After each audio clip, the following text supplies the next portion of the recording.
Hello again, everybody, and welcome to another episode of Fun and Games Podcast. I'm Jeff Moonen, and I'm joined by a different host this week.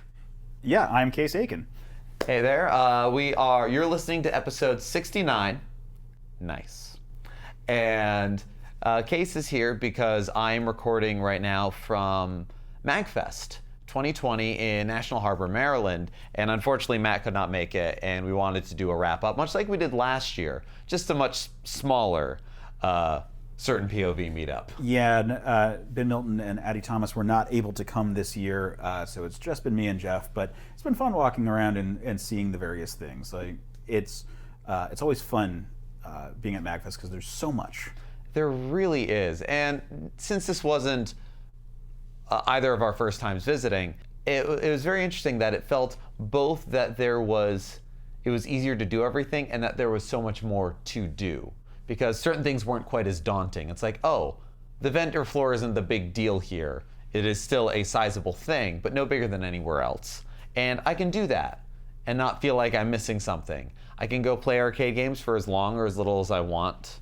You can check all of these things out, and with that, when you're no longer focusing on the original draws, you notice just how much more there is. I definitely went to maybe not more panels this time, but more distinct panels, and ones that I may not have gone to last year, even if they were still around, but I feel they were more rewarding for that reason.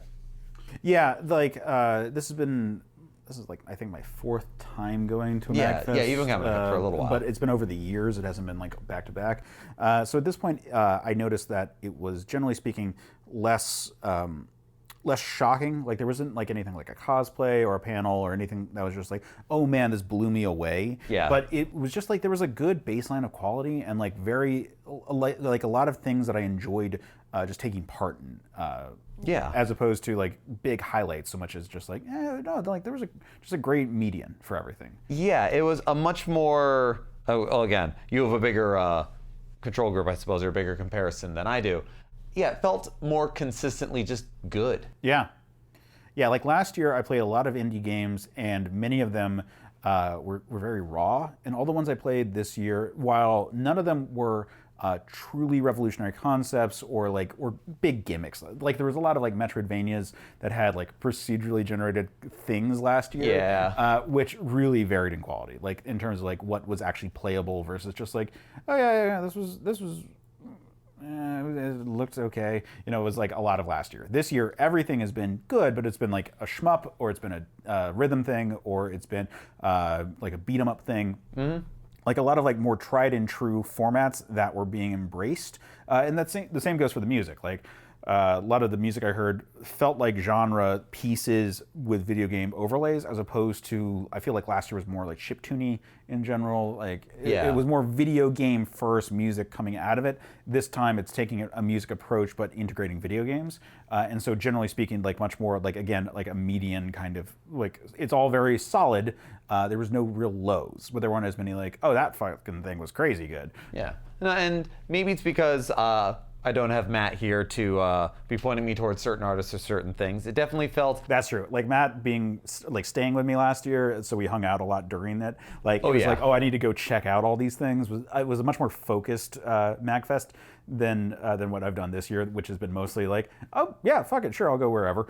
Yeah, and maybe that's why I also have that sort of like more mean kind of average feeling on it, where it's like, oh, I'm sampling a lot more this year than I normally would. But I feel like, and maybe because of that or where my compass lay, last year felt a lot more of the headliners being like solo, more hip hop, which again lends well into chiptunes and those ideas.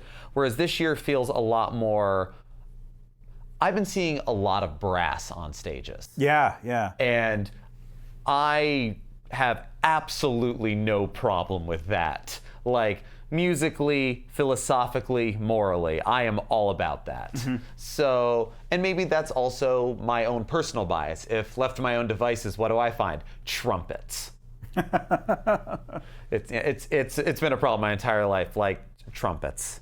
But actually, it's interesting when you were pointing out some of the indie games this year, rhythm games being one of the more popular genres in the indie showcase, and I noticed that as well. I was pulling out a couple of business cards before we started recording for remembering like, oh, what were some games that I played? All of them are rhythm games. Yeah, and there were rhythm games last year. Like I remember we always talked are. a lot about that last year. And they were very novel ones. Yeah, I guess the rhythm games are sort of a consistent component. It is the Music and Games Fest. Right, yeah. Whereas last year, I think the other types of games I cited were a little bit more consistently of a style versus what this year's style has been. And obviously shmups are always going to be popular because it's a really easy thing to sort of articulate a basic concept of just like, there's fucking bullets everywhere, don't die. Yeah, pattern recognition, all that. I mean, and to be fair, rhythm games and shoot 'em ups are some of my favorites. And they're almost the same genre, but just taken from a different abstraction. right, and there was one in particular, one of the indie games I tried, Noise. I'm probably getting the full name wrong, and I couldn't find the business card, and I know I have several of them. But it is a rhythm shmup, rhythm shoot 'em up, and it's a rhythm bullet hell game, and it's fantastic for that. And the way that it is a rhythm bullet hell game is you get combos not necessarily from hitting, but from shooting on the beat consistently.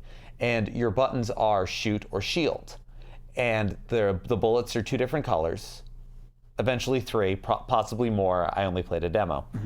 But it starts off with just red and blue bullets, lasers, whatever, very Ikaruga style. But if you press the shield button in time, you can consistently shield yourself from blue bullets, never from red. So it eliminates one of the colors if you stay on beat, but that also means you're not shooting. So there's kind of an interesting mechanic to that, and the sooner you get more points by shooting, you get more of a reward, you get through verses faster, everything else by shooting, but shielding keeps you alive. So it has an excellent risk-reward component there, and by also reading the business card, it says that it is a rhythm game / shoot 'em up / visual novel. So I'm sure that's just cutscenes in between levels, but I'm interested to see how it plays out. Yeah. Yeah, I mean, again, there not as many things were just like shockingly memorable as last year. There's one 8-bit style kind of a beat 'em up game that I have a strong familiarity with because a friend of mine got really into it for doing speed runs, and then they did a tournament today that we watched and he participated in. So like that game stands out to me. That was called Junk Puncher for the audience.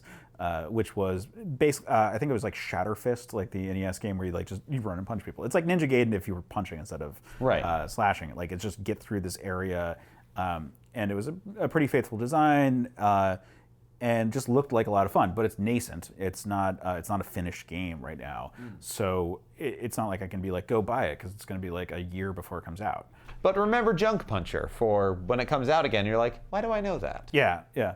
But like other games, like were all amusing to play, but like there's none that were like, and I can't remember any of the names from last year either. But like ones that were like, oh, this is like a classic JRPG for people who have day jobs. Yes, was the one whose spiel I remember really well, even if. Well, Matt definitely was a big booster of that game, and I'm sorry, Matt, I can't remember the name of it either. Yeah. He's very mad at us right now. And like I said, lots of Metroidvanias last year. This year, most of the games I saw were more like action-y kind of games. Like more arcade-ish. Yeah. Arcade-ish is a good word for my experience this year. That generally those kind of games that were emphasize replay value as opposed to long play value. And in an interesting way, one of the reasons why Matt was so excited about that particular RPG from last year was, yeah, the RPG the JRPG for people with day jobs. That feeling of, I like gaming, I like having complete gaming, but I don't know if I have enough time. And one of the interesting, in our last episode, our end of the year wrap up, Matt and I talked about how indie games have become easy favorites for us because of those smaller yet complete experiences. And I went to a panel on indie game preservation that was hosted from the digital curator of the Strong Museum of Digital Media or Video Games and Gaming. I'm getting the name wrong, but I know it's the Strong Museum. And it is in Rochester, New York, near RIT. And the moderator had several indie game developers, publishers that were there and talking about the difficulty in preserving games that come out in terms of like getting development journals in an all digital landscape, in terms of if your game is only distributed on Steam, what happens when Steam goes down. And I bring all of this up because one of the developers gave a very interesting statistic that in 2017, over 16,000 games were released on the Steam storefront. Holy shit. Yeah. And even if that number is a little off, which I doubt it, being able to have arcade-ish, singular, stage-based experiences that are also rewarding is handy. Maybe it's a commentary on short attention spans, maybe it's a commentary on not enough time. But I've noticed that, and I rather like that. Mm-hmm. Oh, here's an interesting thing. This isn't a particular game, but I got this sentiment from several developers I spoke with, which was that whereas last year everything was like, it's going to be on Steam, and then if we have additional budget for following things, particularly the Switch. Although also like PlayStation and Xbox was mentioned, but like just it was always Steam first, Switch second, and then anything else after that. Miscellaneous. Right, basically. And this year, the Switch has been like the lead for everything. And I know that like we've seen this in the media. Like there's been discussions about like the indie revolution. Like you and Matt have talked a lot about it. Oh yeah. Being Switch focused because it's all of a sudden like a very viable mainstream platform for doing these kind of 2D games in addition to other experiences. So it doesn't have to be like just like your Switch can be your modern console as well as your like niche stuff. Whereas before, like with the DS, for example, you could do a lot of indie games. I think the store wasn't as open as the Switch. Yeah, the storefront, there really wasn't much of a storefront at all for the original DS. And yeah, that was something that developed over time. So yeah, you're right. Like nowadays, the digital landscape or the digital marketplace for Switch games is different, and the barrier of entry is lower. And I mean, I'm biased, but I'm rather happy that the Switch is getting so much attention. Yeah, because like the other options back in the day, like I had an Android Shield, for example, which was mostly for me to be able to play like emulation games, but also was good for like these like kind of niche arcadey and or like classic style games that were being developed for Android. And it was like, oh, this is great. Like I get to play a bunch of stuff that has like a proper joystick or a proper D-pad and buttons. But it wasn't mainstream. Like people didn't fucking buy this thing. Yeah. And even like the later iterations, like I'm talking about when I say I have a Shield, I mean I had like the handheld tablet in quotes, which was like the Duke Xbox controller with a screen attached to it, basically. Like later iterations have been like desktop or like TV attachment kind of devices, like basically like Roku's but with like good video games. Yeah, shit, man, you had the Zune of consoles. Well, but it's still viable because it's mostly an emulator box. Yeah, it's mostly an emulator box, and I think being able to develop for the Switch. Whereas if you have an indie game, you don't have to worry about specs on a computer necessarily. You're not making Crysis, you're not taxing it, but knowing that it's being developed that can go on the Switch and go to the Switch, you have an entire market that can buy and use the game. Yeah, it's huge in a way that is totally different because like the biggest thing is just the actual control scheme. Like for a fact that it has both a touchscreen, but it shouldn't be a priority. Yeah. And also a viable like controller, which like Android tablets typically did not have unless it was some of these niche like actual game controller ones. Or even for PC. Like PC, you could have a good Bluetooth controller, but like who knows what configuration. Right, and you need to be able to make it work for keyboard and mouse. Right, like we've kind of gotten to the point where everything kind of looks like a PlayStation 2 controller, like in some variety. Everything has like 2 analog sticks, and you can probably have a D-pad, but like there's some variation to that. Like you don't know necessarily that the shoulder buttons are going to be something that people appreciate as much, because maybe they would rather have just like 2 triggers and then 6 buttons on the front. Like they're like maybe like in terms of like when you're actually mechanically designing for it, because you need to know for a fact what's going to be a natural comfortable button to press, because on some controllers the same effective button like might be in a different position and not as good to use. Like I don't really like the bumpers, like the L1 and L2 on the PlayStation controller, because they're so similar in size to their triggers that they feel like it's too easy for me to in my head at least, like to naturally be like, oh yeah, these are the separate ones. But on an Xbox controller, they're very different feeling. And so I really enjoy having separate kind of buttons there and separate sort of impulses there. And nowadays, the more modern R2L2 on PlayStation controllers since the PS3 have had a much more of that like Xbox style. Right. Yeah. So like if you were playing on a PC that was using an older style controller, and it's not even like a wildly older style controller, But it's like, enough. Enough. And again, there's just too much variability. Having standardization in terms of where buttons are matters for the people who are designing games to have that feel, because with an indie game, feel is so important, way above like graphics, way above anything like that. Like, does this feel fun to do is going to propel a lot of people to champion a thing because they understand it's low budget. Yeah, all like great games, like great historically or whatever, have great design. And if you can have design in terms of graphics, in terms of sound, in terms of gameplay feel, all of them are important. But depending upon how you utilize them and where you put that, those all ascribe to the design.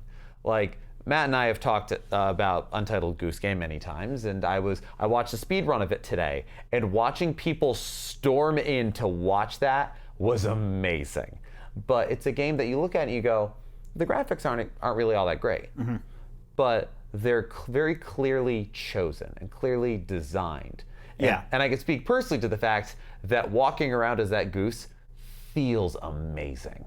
Yeah, and design actually like plays off for a lot of things with an indie game. Like even the title, Untitled Goose Game, deliberately draws attention to the fact that it's an indie game. Yeah. That it's not a mainstream property. Like I think about the various attempts at having a 3D platforms, like collectathons, like A Hat in Time. Yeah. Where the fact that is they might be trying to have like mascot-y style characters, but they're not properties that we have like deep investment in. Right. It's not a scenario like a Mario game where you can kind of get by on the fact that it's Mario and then you want to have a game behind it, as opposed to you need to have the game first. Like right. Hotel Mario definitely sold some copies. Right. Yeah, exactly. Oh, fuck the CDI. Oh, god damn it. Anyway, but man, like that's actually the crazy thing now. Whereas like back in the day, you could even theoretically have something like the CDI. Like right. that was the same era that the TurboGrafx 16 was still a viable system. The Super Nintendo was on the horizon. The Genesis was out there, but how much clout did that have? Because it was a successor to the not hugely successful Master System, and they didn't have a big IP yet in the form of Sonic. Like that's an era. Alex Kidd was their thing. Right. Yeah. No. Like that's an era of gaming where there's a lot of choice, but that choice was very different based on platform. Whereas now we have a standardization that is open to people to have lots of types of games, which is cool. And the fact of the matter is, we've kind of peaked in all the areas that we care about, technologically speaking. Like we need a breakthrough to like. Yeah, and there's a few that people have spoken about that I would absolutely love to see happen, but you know, I'll wait and see. But yeah, you're right. We're definitely I was talking to somebody about history of speedruns because they're also a huge fan, and the idea of people get to a point with a speedrun where it's like, all right, we have all these techniques and we're just shaving off a 1/10 of a second, 100th of a second, whatever. Then someone discovers a new thing, and now a 40-minute speedrun becomes a 30-minute speedrun or less. Like sequence breaks in like a Metroid game, or like the glitching in like Super Mario Bros. Yeah, getting the wrong warp just right. Yeah, exactly. And we need one of those in order to. Yeah, because like you can articulate that like 32-bit style 2D platformers were superior to 16-bit ones, for example. But those 16-bit ones are where the genre peaked effectively. Like, and 32-bit beyond, like it's hard to really distinguish when we talk about 2D, especially like sprite-based ones. Well, and that was a shift in what designers and artists were comfortable with, capable of. Someone who might have floundered in 2D maybe found their footing in 3D, but vice versa happened quite a bit. Right, because like we're now at the point where like 3D games, I think we've all have agreed to have like hit the top point in terms of like the overall concept that we need to have in play. Like sure, you can get more realistic, you can get better lighting effects, like you see like the difference between PS3 and PS4. Like there are distinct differences. And they're not tiny increments. They absolutely are not. They feel like it sometimes, but only because we're living the development. But you play Super Mario Odyssey and then try to play Super Mario Sunshine and notice the lack of texture. Right, but it's a lack of texture as opposed to a full-on shift in the actual the format that we're able to embrace. Like there's no Sunshine might be a lighter example. I'd probably say more like the PS3 360 era is when we like truly peaked, because like your open world games could be like when HD started happening. Yeah, basically. Like I'm not saying that we can't get better graphically speaking. Like again, 32-bit platformers are absolutely better looking than 16-bit platformers.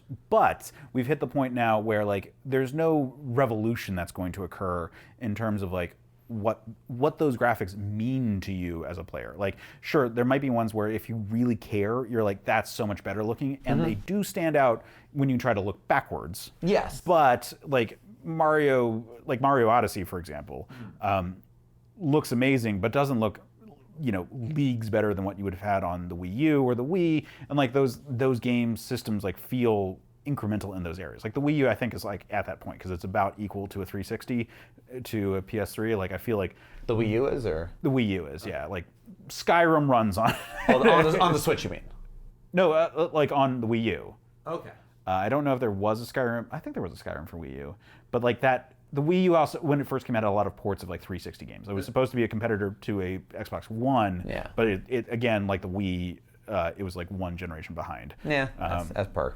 But I would say like, so that sort of like plateau of like game development, like your first person shooters or your 3D platforms or your mech games or whatever like kind of game you're going to have that's like a 3D asset looks sufficient that there's no quality of life improvement that is impossible in the older ones, like N64 or like PlayStation like 3D games with like pop-ups and with like fog and so forth. Draw like, distance, draw distance. Like all of those are things of the past. Like now the quality of that draw distance might change, but you could see everything that you need to see. You could have a sniper game. Well, and that's something I would argue actually is kind of a breakthrough, because from my vantage point, what I see of the advance of gaming technology, it allows, even way back in like NES era, I've seen demo scene stuff where people have pulled off all kinds of wizardry and technological achievements that seem impossible, like for that system, but it is, so long as you devote all of your resources towards it. Now, the increase in graphical fidelity, in draw distance, in computing power, it allows for more simultaneous systems to go on at once, and I would even argue, certainly from PS3 to PS4, but even in the PS3, Xbox 360 era, this graphics upgrade did cause a genre shift, because you could see further, you could take in more, and more things could happen simultaneously. PS2 could do Shadow of the Colossus because there wasn't much going on. Right. So they could show you the beautiful distance, but now everyone can give you that beautiful distance. And this, I feel, is one of the big proponents or the big pieces of the sheer number of open world games we have. Like it truly does feel like an open world. Sure. So you're able to make that happen, but you can't do that in an indie game, so you gotta. Right, well what I'm saying is that now we are at the point where it is easy to commoditize the baseline that we need to have the experience we want. Like not, again, you might be able to do a better version of it, but the Switch is capable of running anything. And if you have the right development team, and frankly, because development is cumulative. Like you develop a new like graphics engine, you develop a new like physics engine. Those things are available to other people after the fact to take those assets and work with it. Like you end up having models that are based on earlier assets that can be developed off of and iterated on. But you don't need to like reinvent the wheel every single time, which is not the case in older editions. Like and so like what that means is that you can take you can take sound effects, or you can take models, or you can you can take textures, whatever, and you can build a game like an indie game. And like sure, you might have to start deviating from it, but at least you know what you're trying to work towards. You're like, okay, so this grass was designed by someone else. If I want to sell this game, I can't use this grass, but I know what the grass needs to look like, so like we can at least like build like the texture file has to look like this in the system for it to hit all the points to look right. To look like grass, like so even just knowing like what the thing has to look like in the vacuum is a cumulative gain for our like shared knowledge pool, and allows for smaller teams or less professional teams, people who have other jobs, to develop these games that still look sufficiently good, especially when you consider that it's a portable system and also an indie game, and we give that slack. Like You're right. No, you're absolutely, and it is. We also give it that slack because it is a unique enough experience in terms of big TV game, but also portable, which opens it up for all kinds of market shares that maybe a TV-only console doesn't, Yeah. or a gaming PC doesn't. But no, you're right, and it's great that the big companies are courting indie studios. If only because of the fact that this, I don't remember who originated this idea or who I first heard it from, but that the notion of we need indie games because big studios steal all their best ideas from indie games. Kind of, yeah. I mean, like, like for Christmas, I got Super Mario Maker 2. And like clearly that this is the next step after Little Big Planet, but that's the next step after ROM hacks. And like that's the progression that you go on. Like people start manipulating and doing cool things with it. I mean, obviously there are whole genres like MOBAs that didn't exist prior to people taking other games and hacking them into existence. Yeah, and you know, most genres start off as being a specific example clone or a specific example like. Sometimes they develop better genre names, sometimes they don't. Roguelikes. But, you know, and whatever it is, you can look to a smaller, more maneuverable, more risky studio to get more daring ideas to look at and go, well, those nobodies did a great job with this kind of game, which means we can convince the people who are backing this that this is a safe strategy to take. It's good that you brought up roguelikes because that is a thing that is a difference, just to steer it back to like differences between last year and this year. Yeah. I felt that there were a lot of procedurally generated games last year that I have not seen this year. And I think it sort of reflects a general thesis that designing your stage matters more than building your assets. Not to say that either are automatically more important than the other. And there are plenty Agreed. of roguelikes that are great, like that you just want more like randomly generated levels of a thing because you enjoy it so much. In that sense, you're probably designing a system more than you are designing assets. Right, like one I really enjoy, I forgot the name of it, I have it on Steam, it's like X something. It's a Mega Man X roguelike, basically. And it's really enjoyable because I fucking love that sort of type of engine. And it's like, yeah, I would play a billion Mega Man X levels because I just like, it doesn't matter how you configure it. Like, It's a run and gun platformer that you can jump off the wall, feels great, and playing as X feels fantastic. Right, and so like those are places where it's great, but there's also plenty of formatted games where like I don't need it to be unique each time. Like part of it sometimes is memorization for like those kind of action arcade games, and for like the Metroidvania style, like the exploration, I want thought to be put into it. I want there to be a story told through the game that you're presenting. Like, And there's been a lot of Metroidvanias over the last 10 years, and something that has risen to the top in terms of that is the fact that it's not just like secret doors and willy-nilly. There is thought and there is direction to be taken in that. And if it is just sort of procedurally generated, I know Dead Cells has become a rather big or popular game despite being both of those things, but not every one of them is going to work. Yeah. And you're right, procedurally generated, I think last year was around the time that we had reached a big saturation point in terms of like, oh, people like procedurally generated content. Fantastic. Let's put it in everything. right. And this year felt more like more of a story-driven, or at least like a overall narrative-driven, based on the game that you're presenting. Like thought laid out into what the level means to the story of what you're playing, as opposed to just like here's all the different challenges in whatever configuration of scaling difficulty. And something that I might also argue on this, I mean, I agree with all of that, and I personally really enjoy all of that. But another thing, just kind of when we were talking before about like the daring ideas starting small and going up, you know, the bedroom hacker inspires the indie studio, inspires the, you know, that food chain of ideas. And then there's also the food chain of consumer reaction. And I think also in the last year, I've certainly noticed a lot more general hubbub and games journalism devoted to the idea of gamers being sick of games that feel like cash revenue. And it being like, well, here's another mission pack, here's some more characters, here's some more whatever this. And I think roguelikes and procedurally generated content for some people might feel like, oh, you're just padding this out. How is that any better than, you know, DLC and paywalls? Right.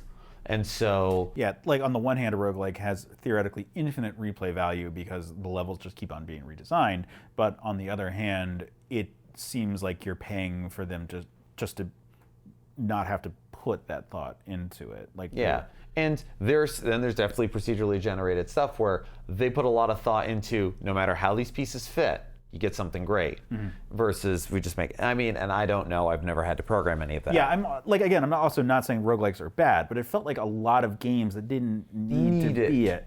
Like there were a lot of stealth games I saw last year that had some amount of procedurally generated content, and it was weird to me where it's like, oh, but shouldn't from a design standpoint for a stealth game shouldn't you have like a fixed set of circumstances to work your way through? Like that's the kind of game where memorization is really important. And the really good stealth games are ones that there's no one way in.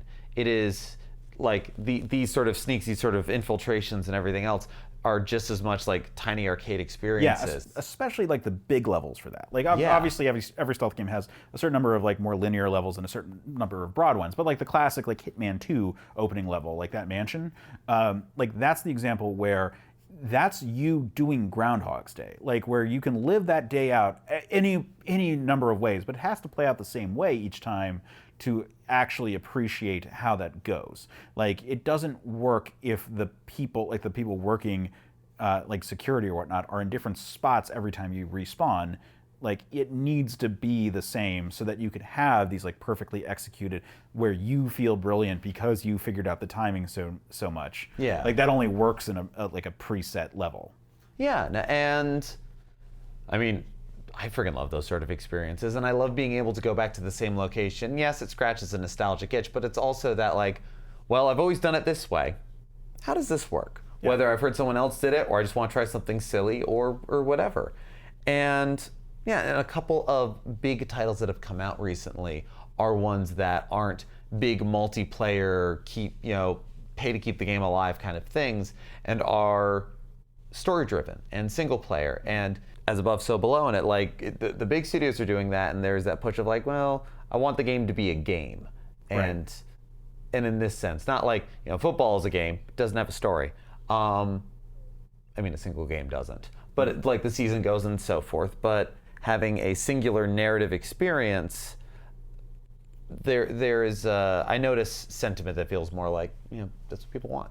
Yeah, so like last year, there were some clunkers that we experienced. I think there were several that we all tried because we were like kind of moving in a cluster at a few points. But there were some that had like some really bad ideas, and it was like, how do we like bring an interactivity to a thing that shouldn't have like outside players, like almost like the games that were built for like Twitch and for like streaming, and those are gone, or at least like my walk around indie corner didn't really see those kind of games. Yeah, there wasn't as many of those this time. There was a couple that were a definite, how exactly do I interact with this? Right.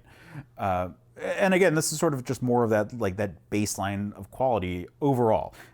Like this year did not feel as crazy as last year. Like like in part because we didn't have as big of a crowd that we were moving with. Yeah. But like merch areas didn't feel quite as tight. Indie corner didn't feel quite as dense with material. Again, I generally felt that the baseline was much higher for all the material I saw, but I felt like the booths were a little bit more spread out. I don't know if that's indicative of attendance issues or anything like that, but it generally felt like not insane, whereas last year felt, while comfortable, and we commented on how much we liked it compared to other cons. Absolutely. It felt a bit more intense.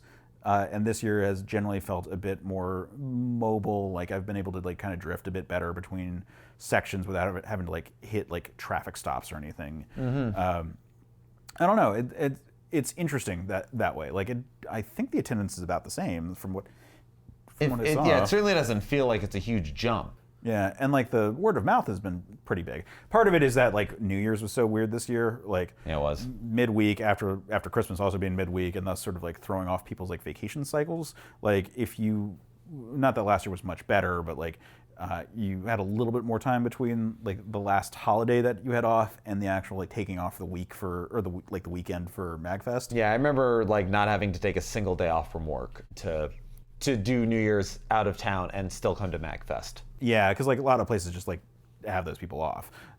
Next year is apparently going to be weird because next year it's a leap year, and so, or this year I should say is a leap year, and so next year the Friday or like the weekend after New Year's, or like New Year's is on a Friday. Yes. So it's gonna throw things off, and they're not sure. I think they haven't confirmed yet. Like general like word of mouth is that it's going to be the weekend after New Year's, or like after the New Year's week, which I think is great because it is so like this year it snuck up on me. Same. It was like, oh shit, MagFest is next week. Holy hell, totally forgot about that. Is anyone staying with me? No? Okay, cool. Yeah, no, exactly. Yeah. And so we'll see how that turns out. I mean, I always appreciate when a con is able to have some space to it. Mm-hmm. Having gone to New York Comic-Con style affairs, like New York Comic-Con, where the most important thing for the producers and the event coordinators is how much can we cram? Right. How many booths, how many revenue opportunities, how many places. Like, we can't cordon off any area for anything because that would be wasted space if it's not constantly being used. Yeah.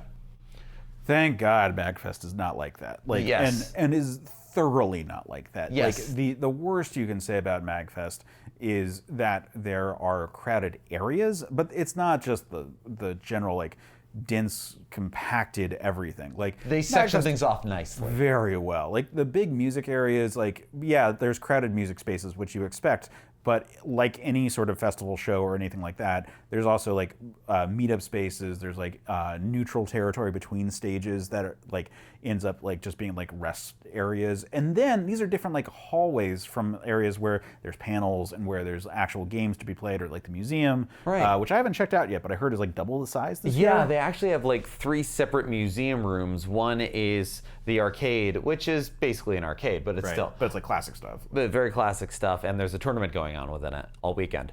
Then there is the older console museum, which was a much more of a sit and play and do, and there was some great stuff. And then there was the PC museum.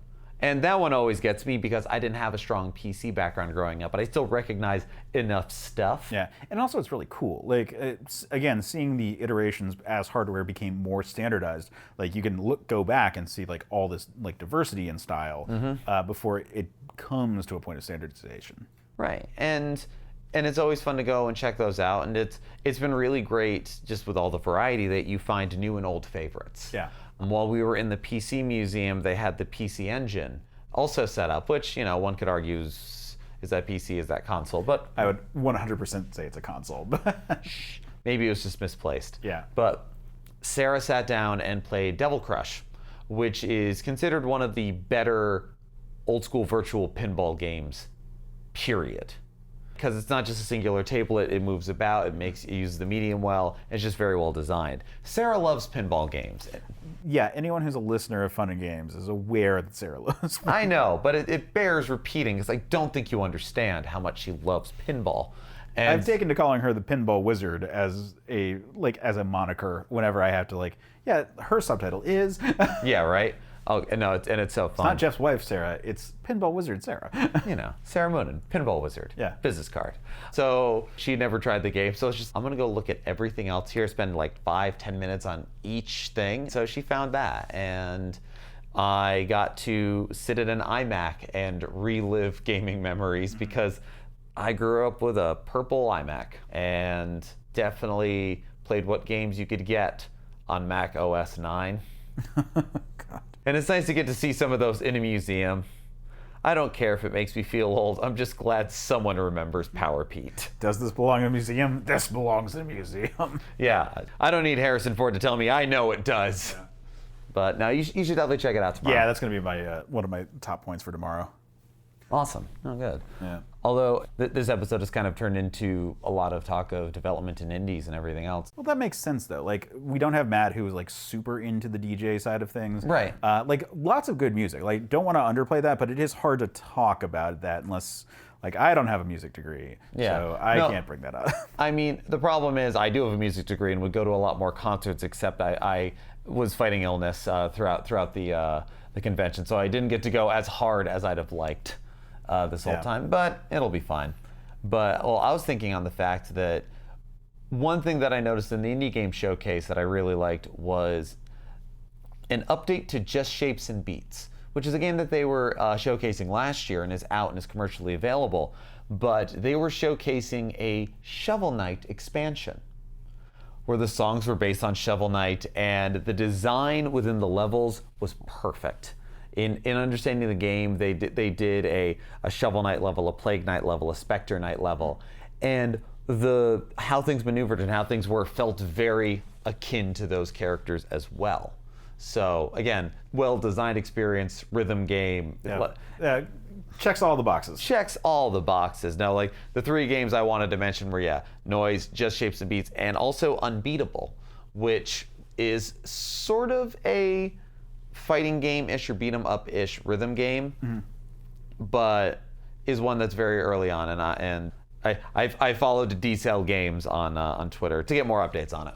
Well, let's wrap up with the other aspects of MagFest. So, like, obviously, music and gaming is important at the Music and Gaming Festival. Right. But there is the meta layer, which is that gaming media has tended to sort of find MagFest as being a big hub. I haven't seen any particular YouTubers or writers that I was familiar with, but I did see booths for like groups that I was aware of. So like Cinemassacre, I was standing with a friend while they were like chatting, and it's not like James or Mike or like the main guys who are on video, but it's the producers and people who like work with them and are friends with them and like, important dudes. Or at the very least like people who just support them in like real ways as opposed to just being like patrons or something, you know. Yeah.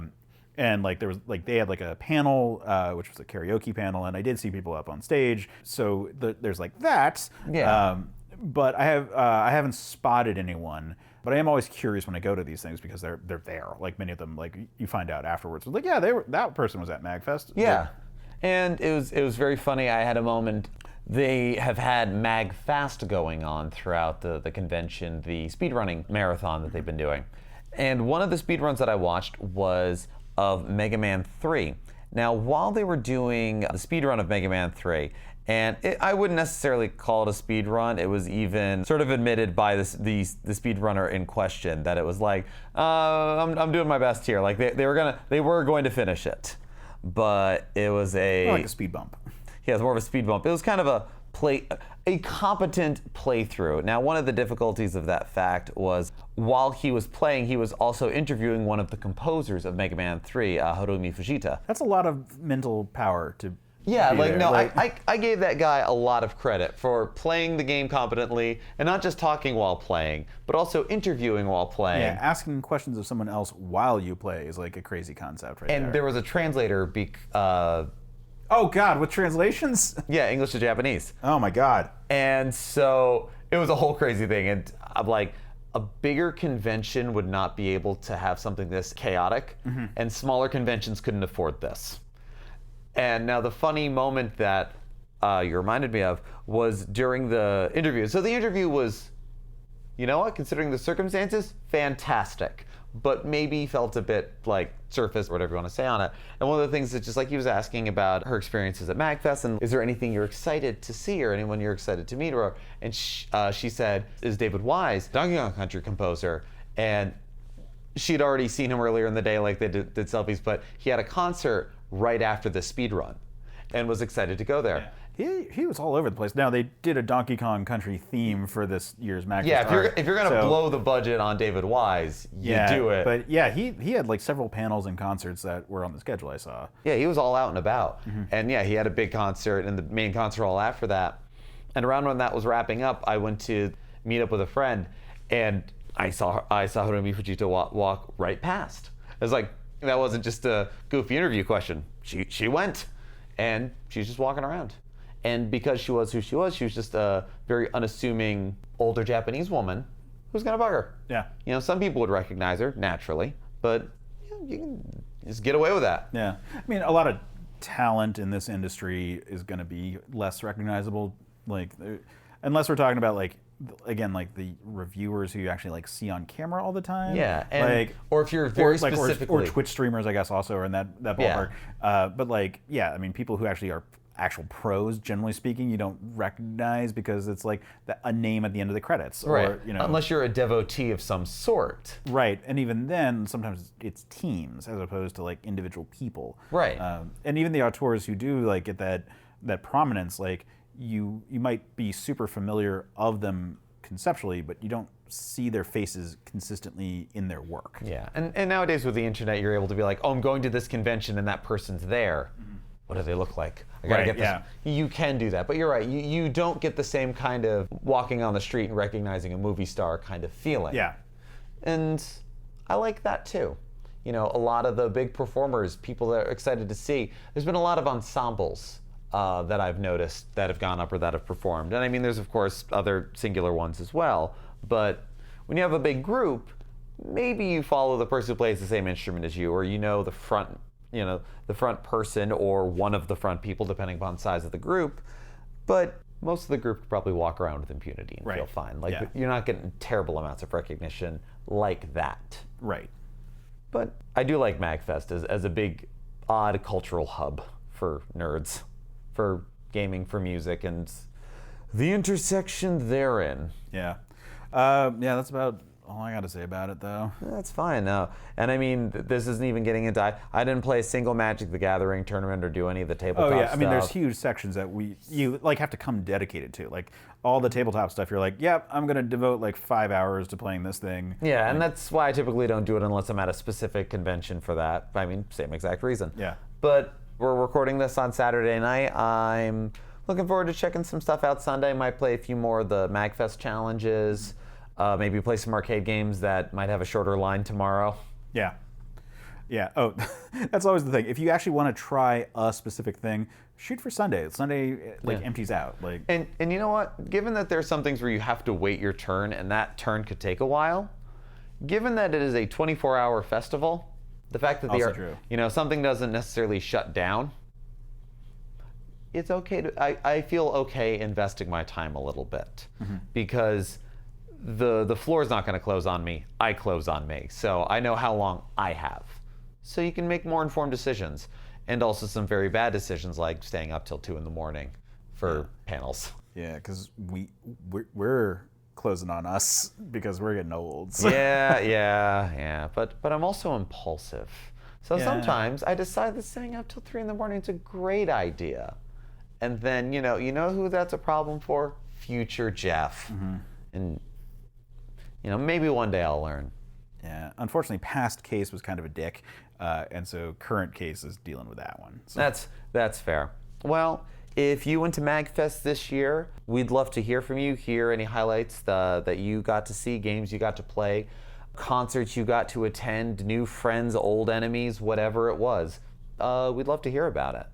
And you can let us know on Twitter, you can let us know on our Certain POV Discord, and be sure to check out all the other great Certain POV podcasts that we have. Case, what are some of yours? Well, some of mine happen to be Another Pass, which is a movie analysis podcast where we discuss movies at the time of creation, if they could have been improved in any sort of meaningful way, or did they actually make that kind of successful improvement? When this episode drops, we will have just done an episode on Rocky, which barely made it as a good movie, but then turned out to be amazing. But from start to finish, there was production issue after issue after issue. The fact that it even came out is impressive. And so look for those kind of conversation, as well as movies where it's just why the fuck did they make it that way? I've also got Men of Steel, where we talk about Superman and characters related to Superman, and just kind of gush about the idea of that kind of wish fulfillment. And lastly, I am also the DM for Scruffy Nerf Herders, which is our Star Wars Dungeons and Dragons game, and that has been a lot of fun. We finished our first big campaign, and I've been doing a bunch of sub stories with different groups of people, and we're going to start building towards sort of a larger plot. But it's been fun just to feel out different personalities in this universe. Oh yeah, it's always great to just kind of get a few out there, and people find some of your best ideas in little one-shots. Yeah. Absolutely. Yeah, so those are my 3 shows. Yeah. And yeah, we've also got Real Movie News, Screen Snark, for now, Certain POV. Yeah, Reignite. Reignite.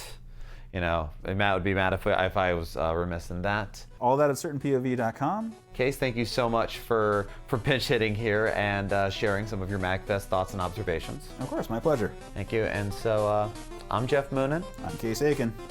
And happy gaming.